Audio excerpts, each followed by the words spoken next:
Good afternoon and welcome to this webinar. A very good good Friday afternoon to you, or Friday wherever you are. I notice there's a number of people in various parts of the globe, so wherever you are, good day, good afternoon, good morning, good evening, and welcome to this webinar brought to you by NQA.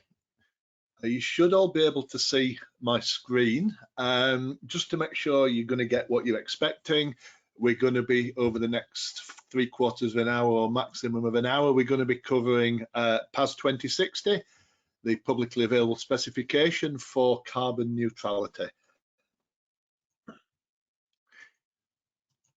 Couple of things. I always semi-joke about this. I'm contractually obliged to tell you about NQA. And I noticed there's a couple of NQA global staff members on the webinar, so I need to just to make sure that you can see those slides. So a little bit about who NQA are, and within the UK, we're one of the top 3 now certification bodies across the board, and particularly in America and China, pretty big in aerospace. A little bit about the standards that we certify, and some of our particularly large clients, both in the UK and around the globe. And the important bit, who I am. So I think many of you have met me before. I do know there's a number of people on the webinar who've just sat through an hour and a quarter's discussion with me around PAS 2060, who I also then invited to join this webinar. So welcome there. And you might understand, because I've just spent an hour and a quarter talking, if I run out of voice by the end of this, I do apologise. So I'm NQA's principal assessor, covering energy and environment, or environment and energy, as it says on there. It sometimes gets changed around, and that's me. I'm based in the UK. I'm based in Halifax, in West Yorkshire, and I've been at NQA since November 2007. And one particular person I will say hello to is my old boss, Stephen Sykes, who's on the call. I used to previously work for a large environmental charitable organisation called Groundwork, and Stephen was my boss there, so I need to be on my best behaviour this afternoon, not that you would expect anything other. So I've been around at NQA for over 13 years now, and I'm one of NQA's 2 principal assessors. There's myself covering environment and energy, and some of you may have sat through some webinars done by my colleague Terry Fisher, who is our principal assessor for health and safety. Actually, just realised we've consolidated a couple of the slides, so I was thinking the next slide was going to tell me what I needed to know, but it's now on this one. So I always, if you've been on any webinars with me before, you'll know that it will take longer than it says. We did allow for 45 minutes, and that's maybe what we're going to get. I don't know. We'll see how long that takes, but there will be some time for questions. You can ask questions as we're going along. So on the right-hand side of the screen, you should see a number of options. One of them should be a chat box. In that chat box, you can type questions as we go along. I may answer them there and then if it's relevant to what we're talking about, or I might save them to the end. So if you think I've forgotten about you and you've asked a question, don't worry, it might be that we've just decided to cover it at the end.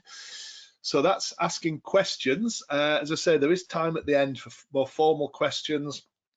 And the important bit, there is no need to frantically scribble down either everything I'm saying or everything you see on screen.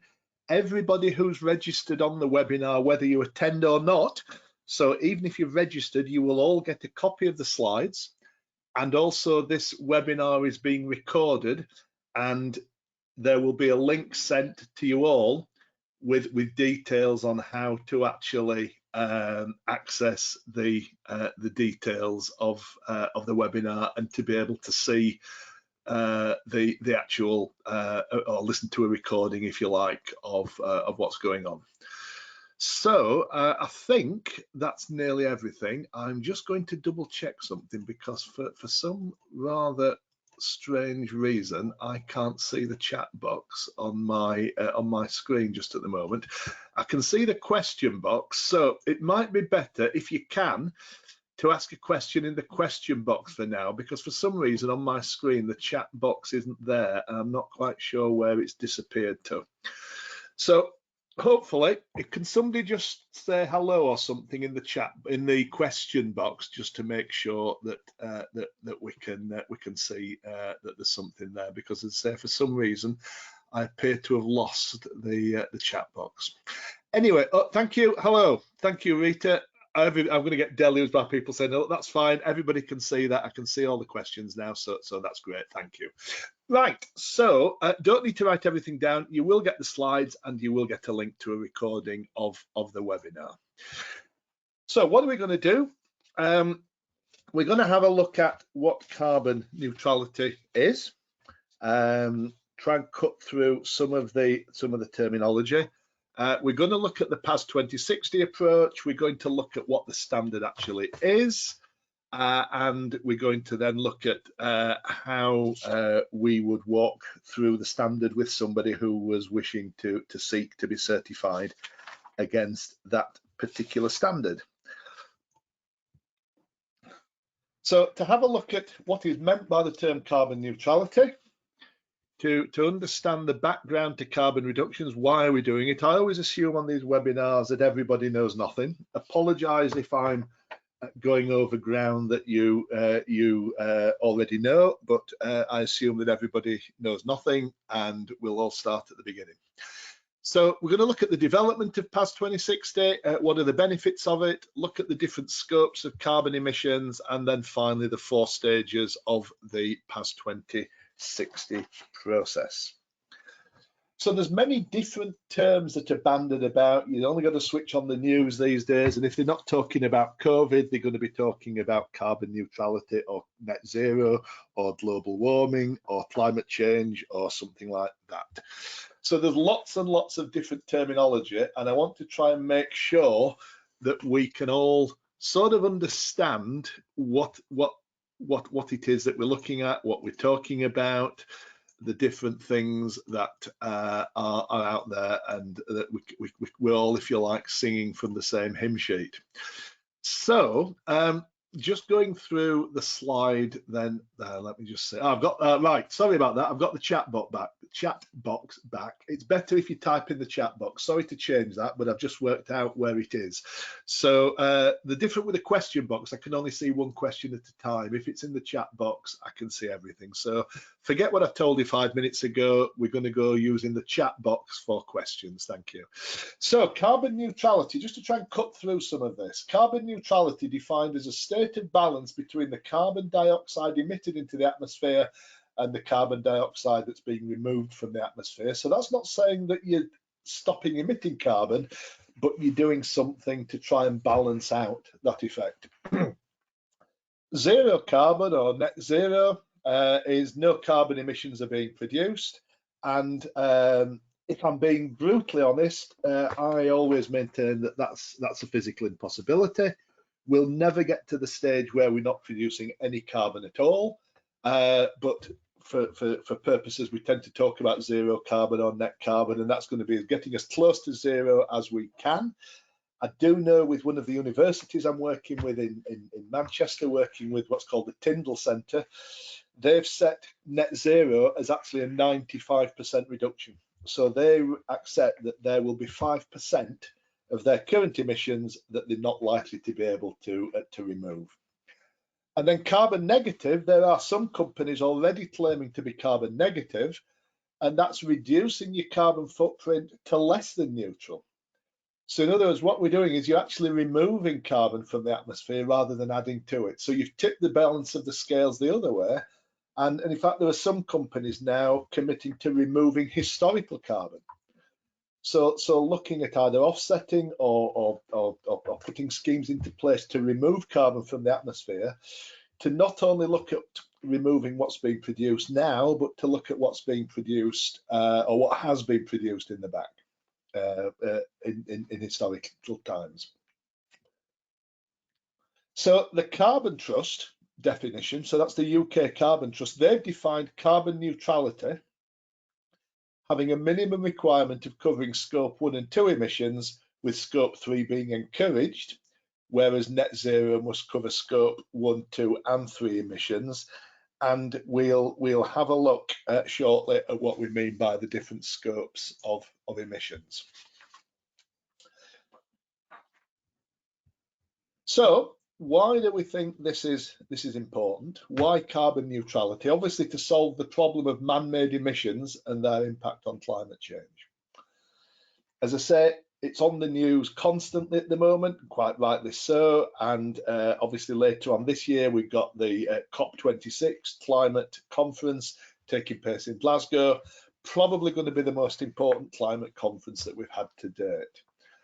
But carbon neutrality is where I tend to sit at the moment. It's impossible to reduce our carbon emissions to zero no matter how hard we try, but carbon neutrality through a scheme such as PAS 2060 allows us to close the gap by purchasing carbon offsets. So why are we doing it?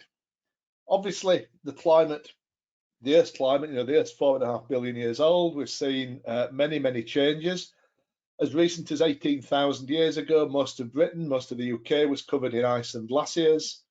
But up to now, all of these changes in climate have been entirely natural. Some have been maybe related to the sun, but generally everything's been in the hands, in the control of Mother Nature. The changes that we see now are a result, or it's expected they are, or it's deemed that they are, a result of increasing human population and associated commercial, industrial and human activities. I speak to a lot of people around environment, and I've come across 3 possible positions on climate change. You may decide that there are others, but actually these are what I've sort of come across, the sort of 3 areas, the 3 views that people have on climate change. At the top is a climate change denier, that global warming isn't occurring, climate change isn't occurring, so neither is climate change at all, so nothing's happening. It's all a conspiracy, nothing's happening at all. That global warming and climate change are occurring, but actually these are natural cyclic effects unrelated to human activity. So in other words, all of the changes are still entirely natural, and actually what we're doing, do we really believe that it is having that effect? So that's one position, that's somewhere in the middle. Or the final one, that global warming is occurring mainly as a result of human activity, and so climate change is also the result of that human activity. So obviously cyclical change does work, but generally I think the view, and I guess the view of most of us sat on here, is that we would put ourselves in camp number 3, that global warming is occurring mainly as a result of human activity, and so climate change is the result of that human activity. And the reason it's happening is through the trend for the use of fossil fuels, because releasing fossil fuels or use of fossil fuels releases carbon into the atmosphere that were actually buried, or sequestered is the term, millions and millions of years ago. So when you burn a piece of coal, when you burn a kilowatt hour of gas, you're releasing carbon that was locked away by the Earth millions and millions of years ago. And adding this old carbon to the world's current stock of carbon that's been sort of generally sits in the atmosphere in terms of parts per million, in terms of the atmosphere, releasing that old carbon back into the atmosphere is what's tipping the balance. And nature, whilst it tends to be able to cope with the normal cyclical release of carbon, releasing all these old stores of carbon is actually tipping the balance, if you like, and nature can't cope. And obviously more and more carbon starts to insulate the Earth. Carbon is a greenhouse gas, insulates the Earth and leads to a warming generally of the climate, which then leads to climate change. So we've talked about global warming, we've talked about carbon. Carbon dioxide isn't the only issue. There are a number of gases that are leading to climate change. And that's a slide that I put together roughly looking at the percentage. So of all of our carbon emissions, roughly 2/3, 65%, come from carbon dioxide releases, burning of fossil fuels and other industrial processes. However, there are then releases from forestry and other land use, which is about 11%. And then about a quarter, or just slightly less, comes from other gases that actually are much, much worse as global warming gases compared to carbon dioxide. So if we release methane into the atmosphere, and methane comes from both natural sources and particularly intensive farming, particularly sort of meat production. Cows eat grass at one end and emit methane at the other end in large quantities.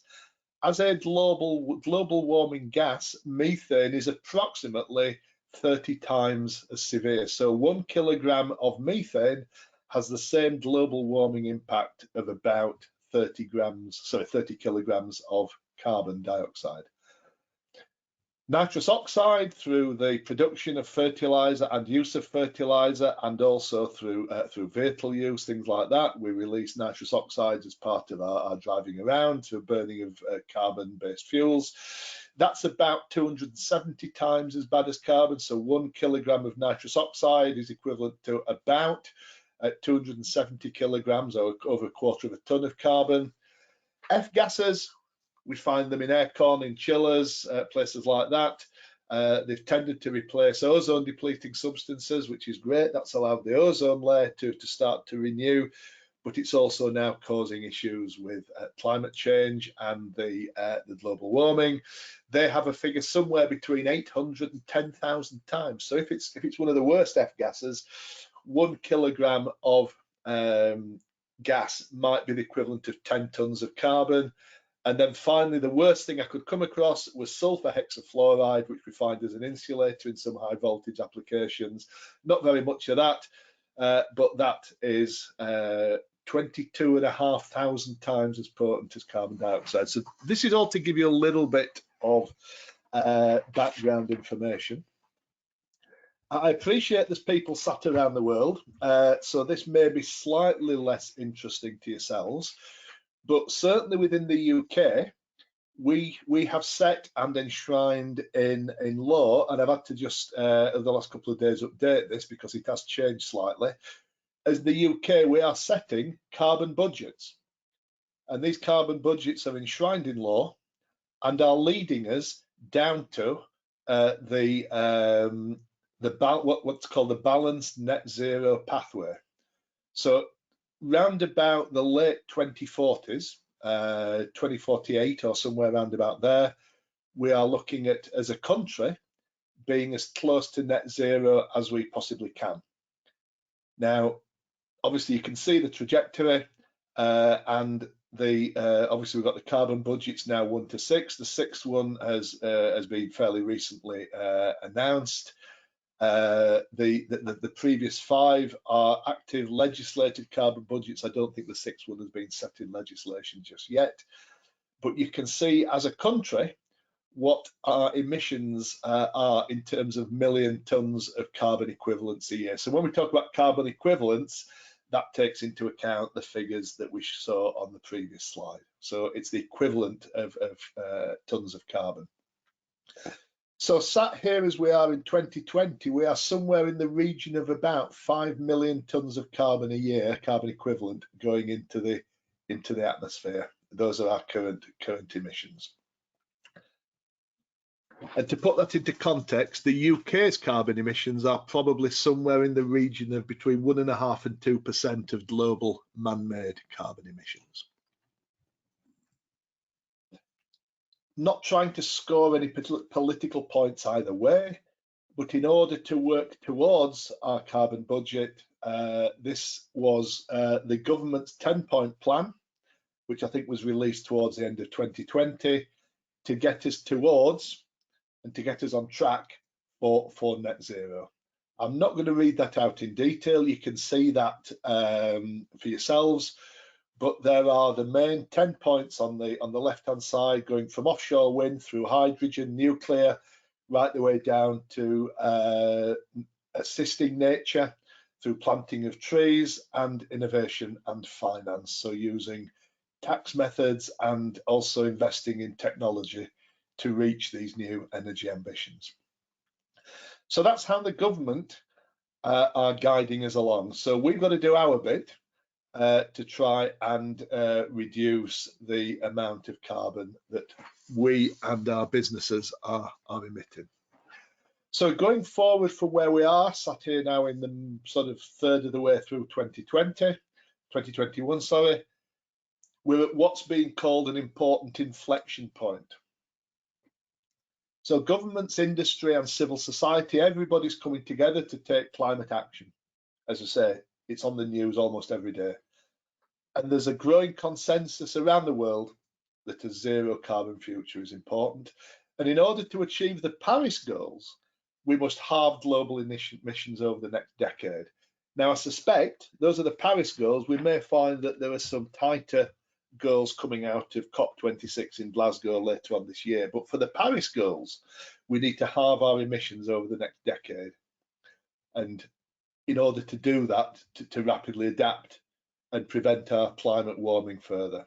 So we need to move faster. And this was just, there are many, many quotes out there, but this is one of the quotes that I found that I thought was relevant from Carolyn Fairbairn, who was a past Director General of the CBI, Confederation of British Industries. Immediate and decisive action is needed to avoid the catastrophic impacts of climate change and to create opportunities in low carbon technologies. Now, one of my pet hates, and this has been so for the 20 odd years now I've been working environmental. I think I started working environmentally when I joined Groundwork in 1995, but greenwashing.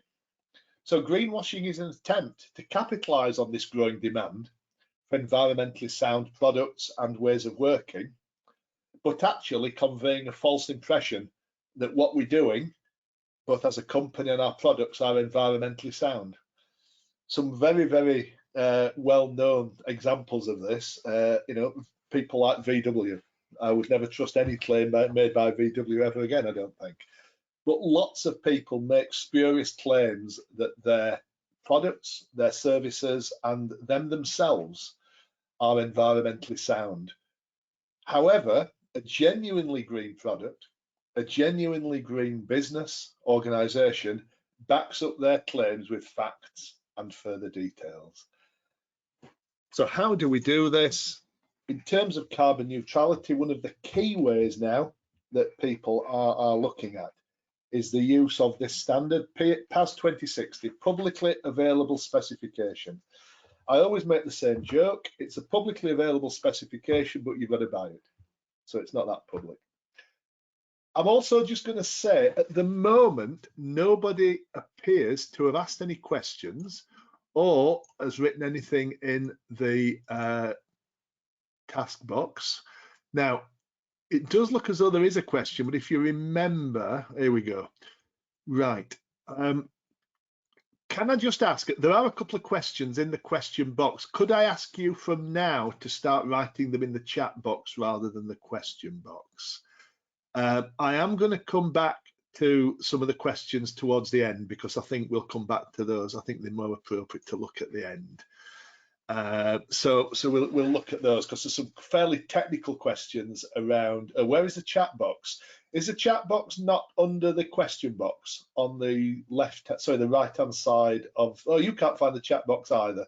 Right, keep going with the question box then. Sorry to confuse you. Right. Either box. If you can't find the chat box, write it in the question box. If you can find the chat box, write it in there. I can see both, so that's fine. So PAS 2060, publicly available specification, has been around since 2010. So it's 11 years old as this standard. So you might ask yourself, why are we suddenly having an interest in it now? It came into effect in April 2010, so it's exactly 11 years old, and it was reissued 7 years ago now in April 2014 in its current form. And if I'm honest, if you'd asked me about this in April 2014, I wouldn't have heard of it, and I suspect you were all the same. What it does, it's a specification on how a business demonstrates carbon neutrality. It specifies requirements to be met by any entity, and that's the phrase that the standard uses. It uses the term entity, by any entity seeking to demonstrate carbon neutrality through the quantification, reduction, and offsetting of greenhouse gas emissions from what the standard calls a uniquely identified subject. Now, somebody's already beat me to that and said, can you help me out by giving examples of uniquely identified subjects? I hope I can, and I'm just going to, I think we'll come on to that shortly. If we don't, I'll come back to it in about 2 minutes because I want to talk a little bit about those. So hold that question, Suraj, and we'll come back to uniquely identified subjects. So why might people want to use a formal standard? Now, principally, the same as you might want to be registered to 14,001 or 50,001 or 9,001 or any other standards. It demonstrates environmental integrity, first of all. So it's something that you can show with facts and figures, if you like, that it's not just a spurious claim. You can demonstrate that you are carbon neutral. It provides a clear and credible message to instill customer trust in that overall environmental message. There is an increasing customer demand for environmentally friendly products and services. Some of the larger investment organisations are starting to remove their investment in businesses that maybe are in the heavily carbon sector. So people who are involved in mining, oil exploration, they're finding that a lot of those companies are finding that some of the larger pension funds are divesting their investments in them. Having a formal system in place also helps to engage and motivate our staff and other people who might have an interest in what we're doing. So be that stakeholders, be that shareholders, be that our neighbours, be that our customers, our suppliers, that we are doing something through operational and behavioural changes. But ultimately, it's about differentiating your business from the competition, which will also then allow you to make that claim and to give you a bit of a head start in the market share, because people will be making informed purchasing decisions. And if you can demonstrate carbon neutrality in a fully verified manner, then that gives you a little bit of a head start. I still haven't forgotten about your question. Derek's just said internationally recognised. Do we think it should wait until it becomes an ISO standard? How can you be certified to pass standard if it's not? It is internationally recognised. If you track back and look at how most of the standards started, ISO 9001 started as a British standard.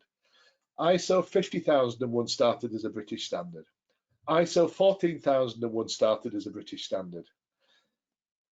All of these standards started out as British standards and eventually became ISO standards. Now, I'm not aware that there is any work going on for this becoming an ISO standard at the moment. Somebody may know better than me. I don't sit on the relevant committee.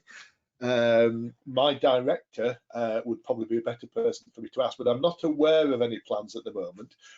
But there is global uptake of this standard. So there are quite a number of people overseas that are looking at using this standard. There we go. So, entity. So basically, anything almost can be considered within PAS 2060 as an entity. And the next slide actually gives you some examples. So it's a little bit like setting the scope within a management system. So in other words, what is this declaration relating to? So the entity that's declaring itself carbon neutral has to uniquely identify itself. So who are we that's making the declaration? And then what is it that we're declaring? So one of the PAS 2060 certificates that we've already issued relates to a company, quite a large company based in Scotland. So they have identified themselves with their business name, and I'll tell you who they are. They're a company called Peterson's. So they've identified themselves as Peterson's Limited. The subject of their declaration of carbon neutrality is one of their sites at the moment. So they have said that one of their sites in Scotland is now operating fully carbon neutrally. So they've identified themselves and they've identified the subject of that declaration. As part of the process, they then established all of the characteristics of that site. What does the site do? What does it achieve? What's the site's objectives? And then as part of this determination, they then have to go through and work out and take into consideration everything that happens on that site that are material to the fulfillment, achievement and delivery of the carbon neutrality status. There we go. Thank you, thank you, Anya. So 14068, thank you. I could have probably found that out, but thank you. So what can be an entity? So under PAS 2060, anything on the on the left-hand side can declare itself or can declare something carbon neutral. So public sector, a community, so you could have your town declare itself carbon neutral. Organisations, companies or parts of companies, clubs, social groups, families, or even an individual. Now, whether as an individual you would want to seek PAS 2060 certification, I'm not so sure, but it is entirely possible. And any of those entities that are shown on the left-hand side can declare anything on the right-hand side to be carbon neutral. So it can be an activity, it can be a product, it can be a particular service, it can be a building or a suite of buildings, it can be a project, an event, or a development. So, for instance, in the news at the moment, well, in the news being released just at the moment, Volkswagen, I said I wouldn't believe anything they said. Volkswagen have now launched 2 fully electric cars, the ID3, which is Golf-sized, and the ID4, which is, I think, Tiguan-sized. Their marketing states that both of those cars are carbon neutral. So if we were to take that example, the overall entity would be VW. The scope would be the product of the ID3 car. If we take the example of the one I've worked with, the entity would be Peterson Limited. The scope would be their what they call their Edzell site in Scotland. It could be anything. It could be an event. I was somewhat hoping that somebody might come along and want a large festival to be done as carbon neutral, something like Download Festival or somewhere like that. That would be my taste in music. But anything, Glastonbury could be, they already do declare themselves carbon neutral. They could actually be declared carbon neutral under PAS 2060 if they so wished. So basically, a scope can be almost anything that you can ring fence, put some sort of a boundary around, and then work out the carbon emissions of that area. I hope that answers your question, Suraj. If you want to add anything or add a sort of supplementary question, feel free. So going through the process, excuse me. So how would we start, or how would a business start around going through this process? So the starting point is for the business to actually calculate their carbon footprint for the declared entity. So once you've decided what it is, you've got to work out the carbon footprint. PAS 2060 towards the back gives a number of what it considers to be accepted, or it says recommended. So it's not an exhaustive list, but gives a number of recommendations on how you might go around working out your carbon footprint. So 14,064/1 is one methodology. The World Business Council for Sustainable Development Greenhouse Gas Protocol, WBCSD, that's another one that it recommends. Then your National Government Environmental Reporting Protocol. So here in the UK, the one I just kept talking about, Peterson's, they use the same methodology that they will use for SECR reporting, which is a UK requirement for businesses reporting energy and carbon emissions. And that uses carbon calculations or carbon values that are updated on an annual basis by the UK government. And then for products and services, there's other ones. So PAS 2050, for instance, is another PAS, but it's a specification for assessing life cycle greenhouse gas emissions of goods and services. There isn't a right way and a wrong way of doing this, but the standard says that you might like to think about some of the better ways of actually measuring your carbon footprint. Now, the standard doesn't expect you to cover absolutely everything. As with a lot of these standards, there is a de minimis. So PAS 2060 expects that the calculations that you undertake cover a minimum of 95% of your total calculated emissions. And you can exclude emissions that constitute less than 1% of the total. Now, what I didn't quite make clear on that slide is really the emissions that we're talking about are scope 3 emissions. And you can exclude emissions that constitute less than 1% of the total, so long as the sum of all those excluded emissions doesn't come to more than 5%, if that makes sense. So if something you're trying to exclude is 1.5% of your emissions, you can't exclude it, even though it comes within that sort of 5%. So scope 1 emissions, direct emissions from owned or controlled sources. So if you've got some gas boilers in your company, if you're driving around in a company lorry, in a company vehicle, you're burning fuel, you're burning gas, that is a direct emission from something that you own and control, and that is a scope 1 emission. Scope 2 emissions are indirect emissions from the generation of purchased electricity, steam, heating and cooling. So your electricity bills particularly, which is where most people will have scope 2 emissions, if you're using, I don't know, 150,000 kilowatt hours of electricity a year, there is a direct figure within the UK, that's about 220 grams at the moment per kilowatt hour. That will give you the emission figure for the electricity that you are using. But that also applies if you are purchasing it, as one of my clients does, they're purchasing steam from an adjacent business. They're not generating the steam, they're buying it in from next door. So again, that's actually an indirect emission. Scope 3 emissions are everything else that occurs within an organization's value chain and are generally a lot harder to quantify.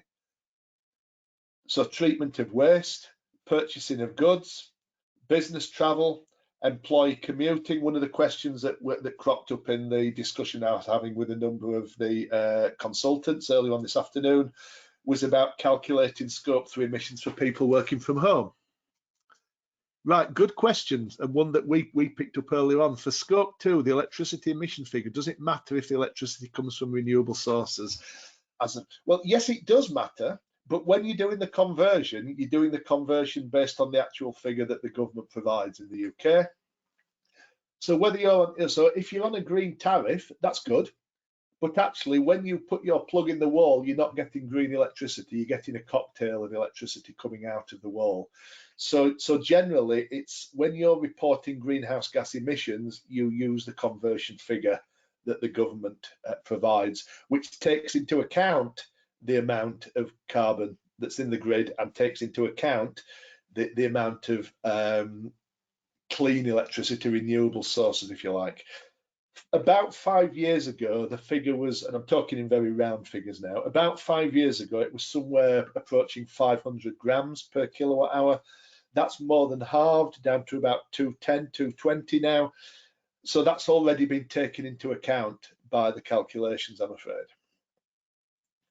So scope 3 emissions are the hardest one. As I say, one of the questions that came up early, because a lot of our businesses are working from home. Yeah, I haven't time to get into market-based greenhouse gas calculations of power. That's a much more detailed question. And yes, Kurt, you're quite right about that. But within a 45-minute to an hour webinar on PAS 2060. I can't get into that level of detail at the moment, but yes, technically you are right about market-based greenhouse gas calculations. So yeah, the question was asked about home working. I'm sat at home at the moment, sat in my study with a light on because it's raining outside and the heating on a little bit, but my carbon calculations are not being taken into account by NQA if we were to work out our carbon footprint, although they probably are scope 3 emissions. Right, I'm going to move on because again, Tony's asked a question about how far do you go into the supply chain as a distributor would be emissions produced from the manufacturer. There's a whole webinar I could probably do on purchasing and supply chain. If you want to look into that further, if you're in the UK, and I think you probably are, I think the Institute of Purchasing Managers have got quite a lot of detail about how to work out the carbon footprinting of purchased items. And there's a huge amount of assumptions made, and in most cases it's done on the spend. So you would say, last year I bought £5 million worth of goods and the carbon equivalent of that is X tons. And there's a huge amount of assumptions made. I've not really got into the, that's right, yeah, in my experience, go for 90% of scope 3 on overall spend. Absolutely, that's what most people do. And I don't know the figures off the top of my head, but there are some figures based on spend, and that's how people tend to work it out.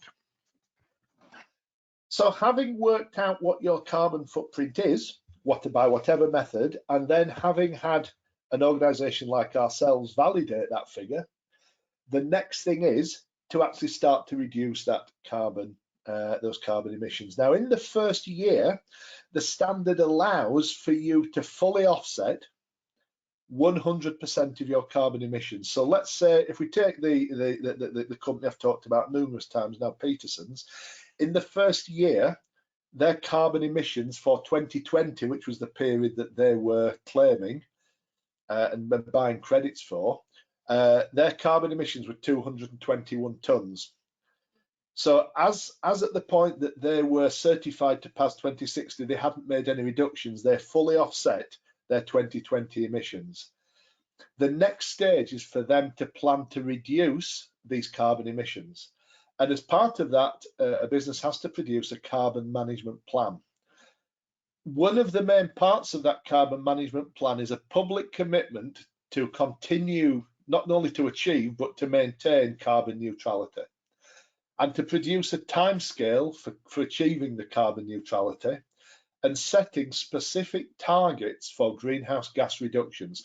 So it's very similar to objectives and targets within, say, 14,001 or 50,001 standards. So you're setting specific targets, and as part of those specific targets, how you're going to achieve them. So going back to the company that I've mentioned, Peterson's, their carbon management plan said that over the first 12 months, they were going to reduce their emissions by approximately 20%. They talked about how they were going to achieve them. They gave me details of the thing. I'm sorry, let me just get rid of that. Somebody's calling me. They gave me details of the products they were going to buy. They were going to remove a lot of the older lighting and replace it with LED. They showed me the calculations on the type of lighting, the parameters for the lighting. They'd also talked about the changes they were going to be making to the on-site forklift trucks and things like that. So they set out a plan on how they were going to achieve in year one the targeted greenhouse gas emissions. So they have to justify the techniques and the measures they're going to use.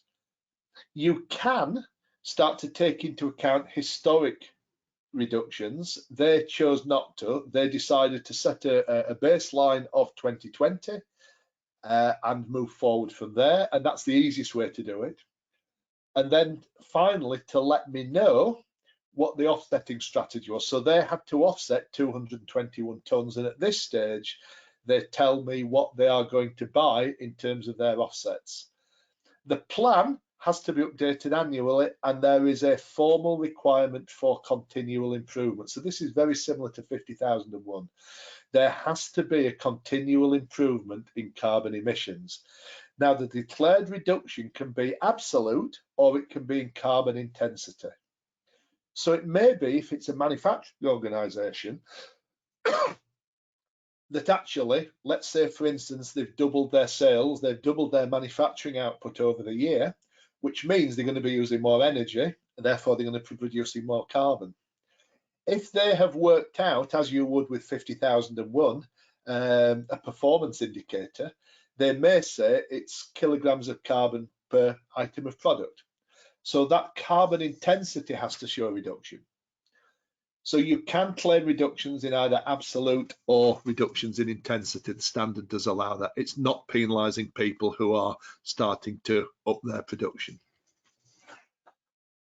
PAS 2060 then requires that the total amount of carbon emissions at the end of a reduction period are offset by high quality, certified carbon credits which meet one of the following criteria.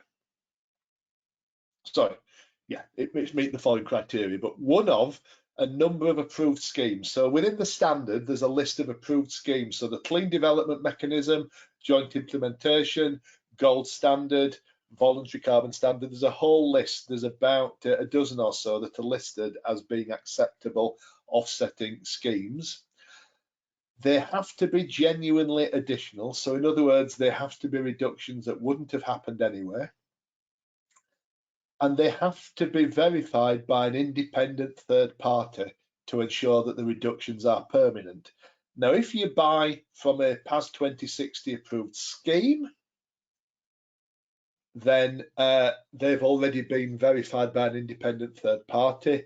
If you come along and want to find a scheme that you wish to support yourselves, then it's a lot more complicated, and that then has to be verified independently. Also, and this is one of the issues sometimes with some offsetting schemes, to avoid leakage. So in other words, the emissions are not increased in another area as a result of the project reductions, and also to make sure that things are not double counted, and also that the carbon emissions are retired after a maximum of 12 months. So obviously you can't buy carbon credits now and use them for 10 years. You've got to keep buying them. So what have we got? So a company can claim a carbon reduction based on a plan that still has to be put in place. Right. The company, no, you're not claiming a carbon reduction, Kurt. What you're claiming carbon neutrality because you've fully balanced out. If you remember at the start, carbon neutrality was removing from the atmosphere the same amount of carbon you're putting into it. So you're claiming carbon neutrality right from the outset because you're offsetting the equivalent amount that you are putting into the atmosphere. You then have to declare an intention to reduce. So at the end of year one, you then have to show the reduction. Now, if you, again, within the standard, there is quite a complicated flowchart that shows how this actually works in practice. So at the end of year one, you then have to show some degree of reduction in carbon emissions. But right from the outset, the initial verification, the initial declaration of carbon neutrality can be entirely based on carbon offsetting, but only right at the start. Now, some businesses are choosing not to do that. Some businesses are choosing to actually make the commitment, but actually say we won't declare carbon neutrality until we've actually made some reductions. In some ways, that's a better way, but technically the standard does allow that declaration right at the start. So only in year one, at the end of, if you like, the baseline year, you can fully offset, but not going any further forward than that. So that's a list of the sort of approved schemes that are sort of kicking around at the moment. So there's the Kyoto compliant ones, so the Clean Development Mechanism, Joint Implementation, EU allowances. There's some non-Kyoto compliant ones, Gold Standard. That's the one that Peterson's used. I think they're paid about £12 per tonne for their carbon offsets. And there's some domestic schemes. So in the UK, there's the Woodland Carbon Code, which is quite a popular one. It's very difficult because I think there's usually with the Woodland Carbon Code, there's more people wanting to buy them than there are ones available. The issue being that a lot of these offsets are probably somewhere between 10 and 20 pounds, or maybe somewhere, if you're in dollars, maybe sort of 15 to 25 dollars a ton, whereas the suggested value of a carbon really should be in the region of about 60 pounds a ton. I think that's the figure that the UK government are banding about.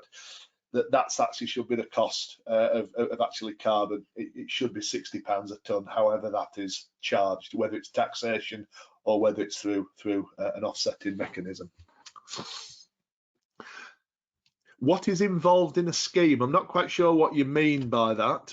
Those are the approved schemes. You can search for any of those online, and basically you can, once you know what your carbon footprint is, you can go on and it'll give you a price. And if you need to buy, as Peterson's did, 220 tons or 221 tons, they'll give you a price. You buy those and they send you a certificate, and then they retire those, and you have then a validation. The schemes themselves are schemes that are reducing carbon emissions somewhere in the world.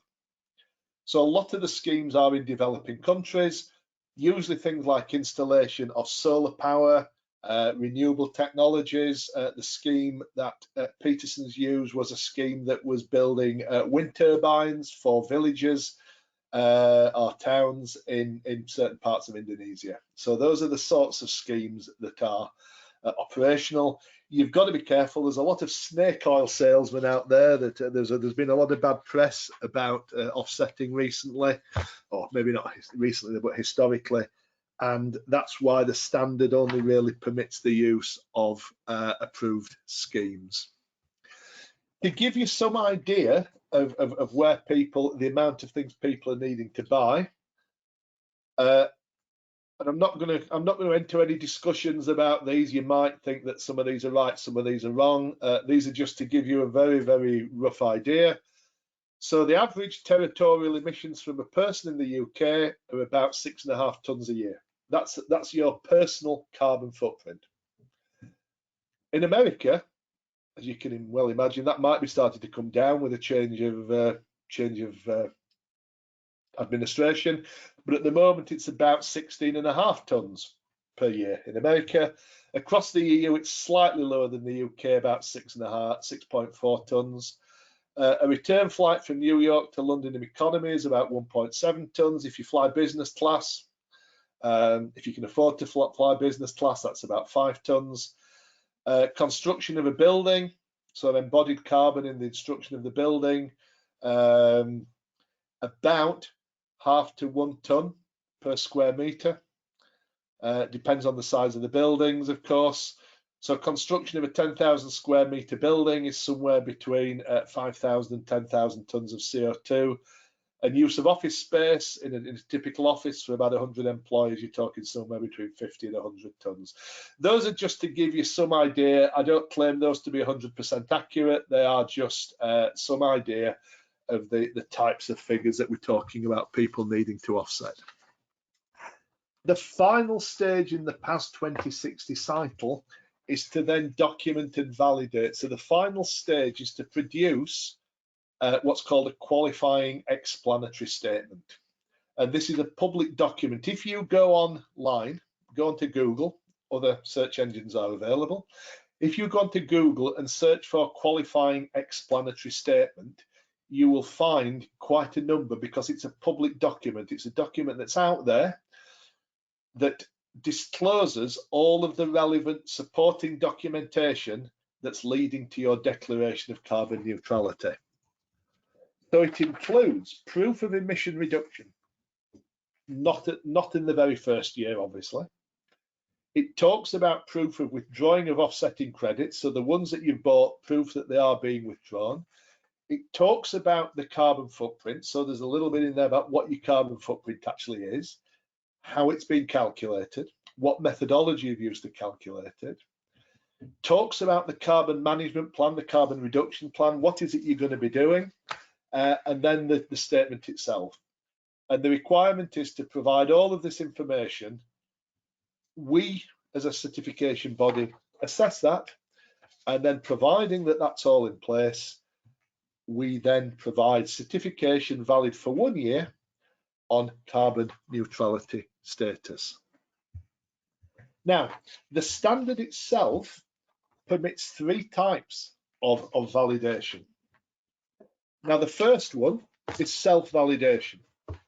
Now, bearing in mind what I said about greenwashing, do we trust a business to self-declare that they're carbon neutral? The fact that they've used a standard, does that add any value? So, for instance, if I talked about qualifying explanatory statements, if you search for Marks and Spencer's qualifying explanatory statement, you will find that they have self-validated.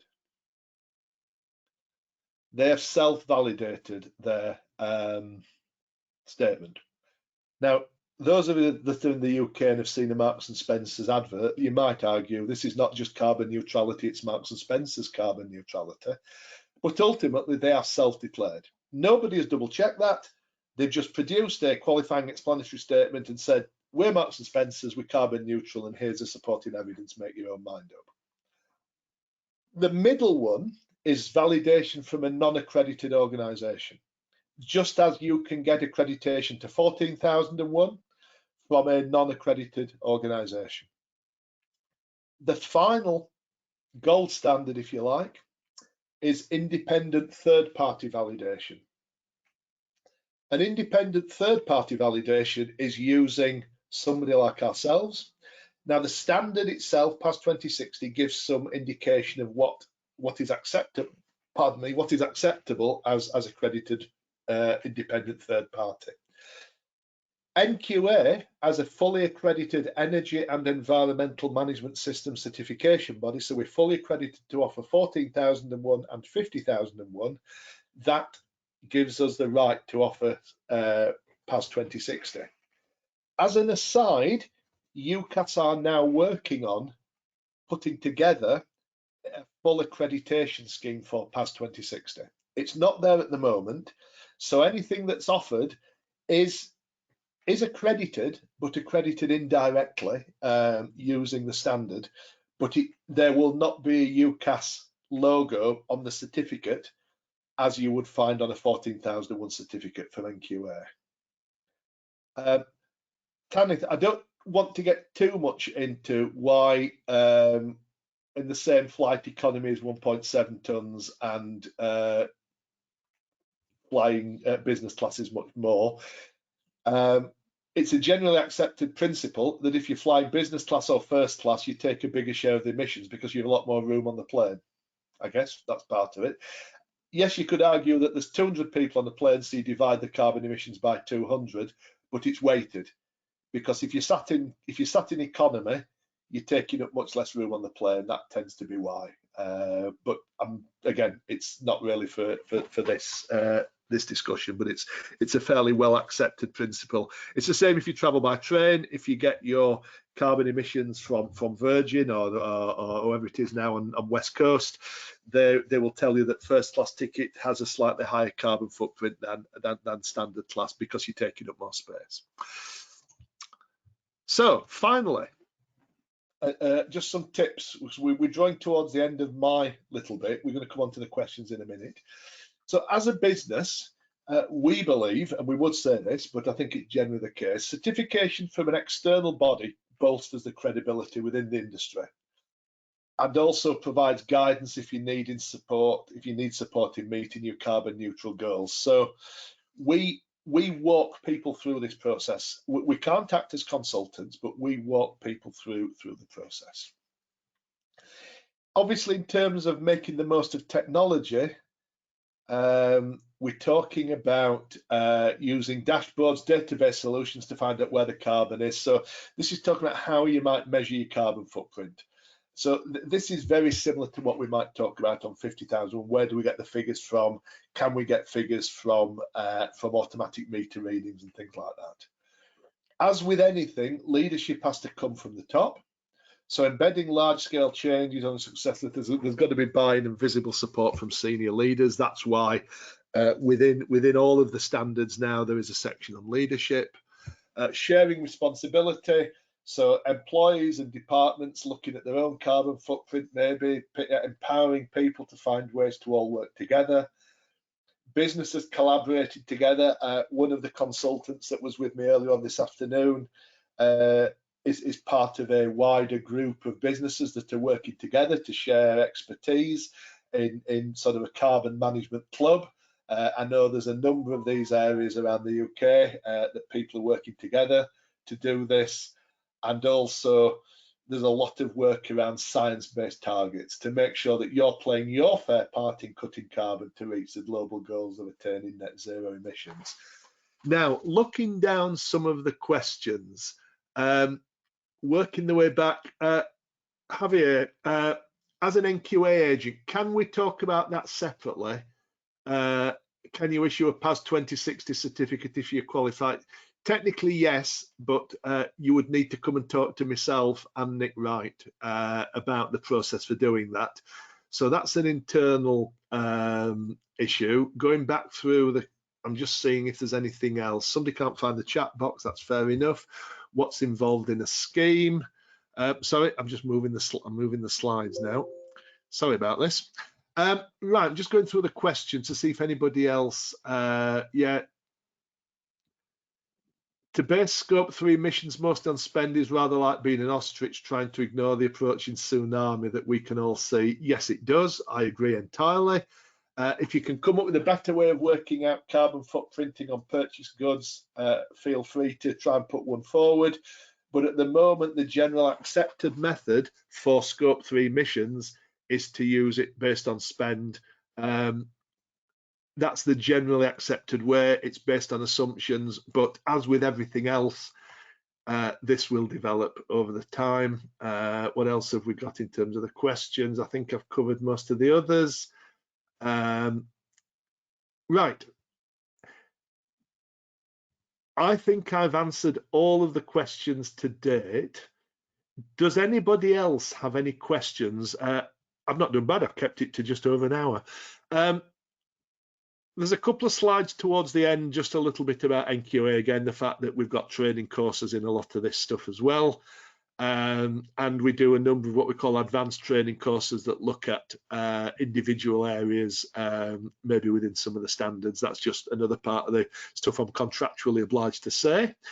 So, yeah, question and answers. I think you all know my email address. I am happy to receive individual questions. If there's anything that you think I wished I'd asked him and I didn't get a chance, or I've tried to, if you think I've fobbed you off because we haven't got time, my email address is richard.walsh@nqa.com, richard.walsh@nqa.com. Drop me a line and say hello, drop me a line and ask me a question, drop me a line and say everything you've said is rubbish, this is why. I don't mind any of those. Maybe not the last one, but I'm happy to engage with any or all of you, either collectively or on an individual basis. Just remember, by sometime middle of next week, probably by Wednesday, you will all have received a copy of the slides and a recording of this webinar. Don't think there's any more questions coming, so I'm just going to waffle for a little bit more. So you will receive all of that. It's a YouTube link to our channel. You will find on there recordings of all the webinars we've ever done. So I'm on there. There's loads of my webinars on environment, on health and safety, a little bit on integrated management systems, on environment. There's stuff on quality, all sorts of stuff on there as well that you can go back and watch if you're bored or want to get to bed, want to sleep at night. Other than that, I thank you all for your time. Thank you. Have a good weekend. Have a good rest of the day, whether that's I noticed there was somebody from Indonesia. It must be bedtime if you're in Indonesia. So thank you for bearing with me, and sorry about the confusion on chat box and questions. That was my fault at the start.